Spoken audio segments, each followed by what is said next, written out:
भारतीय पुरातत्व विभाग की नींव वायसराय लॉर्ड कर्जन के समय में पड़ी। 1861 में कनिंघम के निर्देशन में भारतीय पुरातत्व सर्वेक्षण विभाग की स्थापना की गई। भारत में पहली बार नगरों का उदय सिंधु घाटी सभ्यता के समय हुआ। ब्रूस फूट ने उत्तर पाषाणकालीन औजारों को 78 वर्गों में बांटा है। प्रथम भारतीय पुरापाषाण कलाकृति की खोज पल्लवरम में की गई थी। भारत में पूर्व प्रस्तर युग में अधिकांश जो औजार बने थे वो स्फटिक के बने थे। प्रागैतिहासिक चित्रकला के लिए भीमबेटका जो मध्य प्रदेश में है प्रसिद्ध है। गणेश पूजा का साक्ष्य दयमाबाद महाराष्ट्र से प्राप्त हुआ है। कपास का प्राचीनतम साक्ष्य मेहरगढ़ से प्राप्त हुआ है। पशुपालन का प्राचीनतम साक्ष्य बागोर से प्राप्त हुआ है।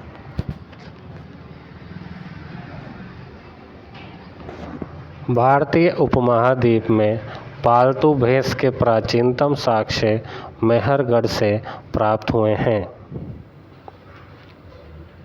मेसोलिथिक संस्कृति का महत्वपूर्ण स्थल भीमबेटका मध्य प्रदेश में स्थित है। रफीक मुगल ने 1970 में सिंधु एवं घग्गर प्रणाली में हड़प्पा कालीन स्थलों मुख्यतः चोलिस्तान क्षेत्र की खोज की एवं 1974 में बहावलपुर में अन्वेषण का कार्य भी प्रारंभ किया। वृहद स्नानागार यह मोहनजोदड़ो का सर्वाधिक उल्लेखनीय स्मारक है जो गढ़ी में अवस्थित है और मार्शल ने इसे तत्कालीन विश्व का एक आश्चर्यजनक निर्माण बताया है। मोहनजोदड़ो को सिंधु सभ्यता का सबसे सुंदर नगर था मोहनजोदड़ो। मोहनजोदड़ो का शाब्दिक अर्थ है मृतकों का टीला, जो सिंधी भाषा का शब्द है। इसे सिंध का नकलिस्तान और सिंधु का बाग भी कहा जाता है। मोहनजोदड़ो से कांसे की नर्तकी प्राप्त हुई है।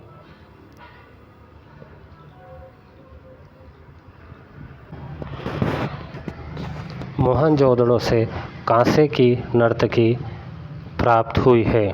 चनूदड़ो पाकिस्तान में सिंधु नदी के बाएं तट पर स्थित है, जिसे सिंधु सभ्यता का औद्योगिक नगर कहा गया है। यह वृत्ताकार ईंटें मिली है। यहाँ वृत्ताकार ईंटें मिली है और किसी दुर्ग का अस्तित्व नहीं मिला है। चनूदड़ो में सिंधु संस्कृति के बाद झूंकर संस्कृति एवं झांकर संस्कृति विकसित हुई। मैके ने यहाँ से मनके का कारखाना खोजा है। एसा राव ने लोथल को लघु हड़प्पा एवं लघु मोहनजोदड़ो कहा है। लोथल के पूर्व भाग में पक्की ईंटों का बना हुआ विशाल आकार का एक घेरा मिला है, जिसे एसा राव ने जहाज़ों की गोदी बताया है। यहाँ से फारस की खाड़ी प्रकार की एक मुहर मिली है। 3 युगल समाधियों के उदाहरण भी मिले हैं, जिससे यहाँ सती प्रथा का अनुमान लगाया जाता है। मोहनजोदड़ो के बाद लोथल को भी मुर्दों का जीवित शहर कहा गया और मुर्दों का टीला भी कहा जाता है।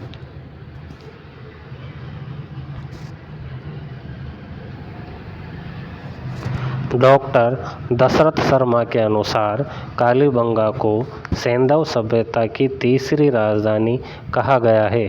कालीबंगा के पश्चिमी किले को कालीबंगा प्रथम नाम दिया गया है। यहाँ से जूते हुए खेतों का साक्ष्य सबसे महत्वपूर्ण है और बेलनाकार तंदूर भी यहीं मिला है। कालीबंगा से शल्य क्रिया का प्राचीनतम उदाहरण मिला है। यहाँ एक बच्चे की खोपड़ी में 6 छेद करके शल्य क्रिया किया जाने का उदाहरण प्राप्त हुआ है। बनावली से मिट्टी का बना हल मिला है और बढ़िया किस्म का जो प्राप्त हुआ है, और कई मकानों से अग्निवेदियाँ भी मिली है। धोलावीरा भारत में स्थित सबसे बड़ा, सबसे सुंदर और सबसे सुनियोजित सैंधव नगर है। यह नगर 3 भागों में विभाजित था: दुर्ग, मध्य नगर तथा निचला नगर। यहाँ उन्नत जल प्रबंधन व्यवस्था का प्रमाण मिला है। विश्व के प्राचीनतम एवं सबसे बड़े स्टेडियम का प्रमाण मिला है। यहाँ से प्राप्त नाम पट्टिका, अभिलेख या साइन बोर्ड में 10 वर्ण भी मिले हैं।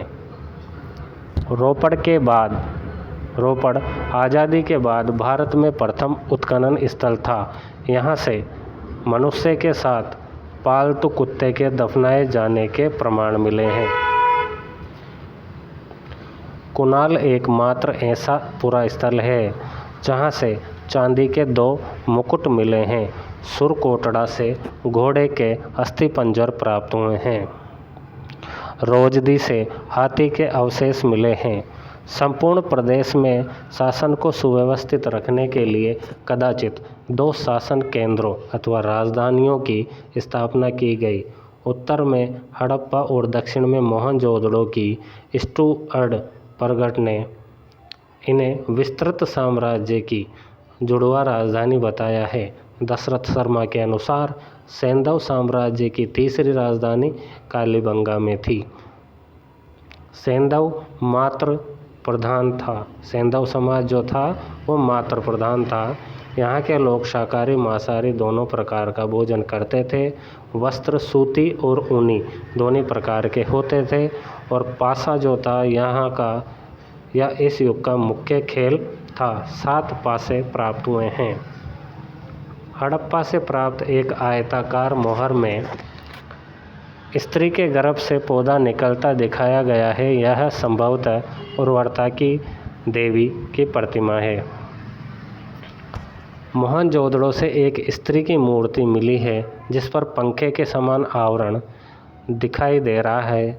इसे जॉन मार्शल ने पृथ्वी की देवी की उपमा दी है। मोहनजोदड़ो से एक पुजारी का सिर भी मिला है। ताम्र मूर्तियों का सबसे बड़ा भंडार दहिमाबाद महाराष्ट्र में मिला है। और कुबड़ वाला बैल इस सभ्यता का सबसे पवित्र पशु था। कालीबंगा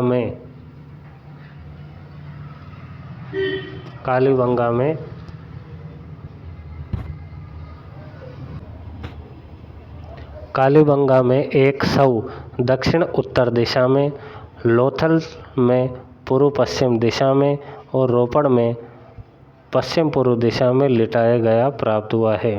रोपड़ की एक कब्र में मालिक के साथ कुत्ते को भी दफनाया गया है। लोथल से 3 युग्म समाधियाँ और कालीबंगा से एक युग्म समाधि के साक्ष्य मिले हैं जो सती प्रथा का संकेत देते हैं।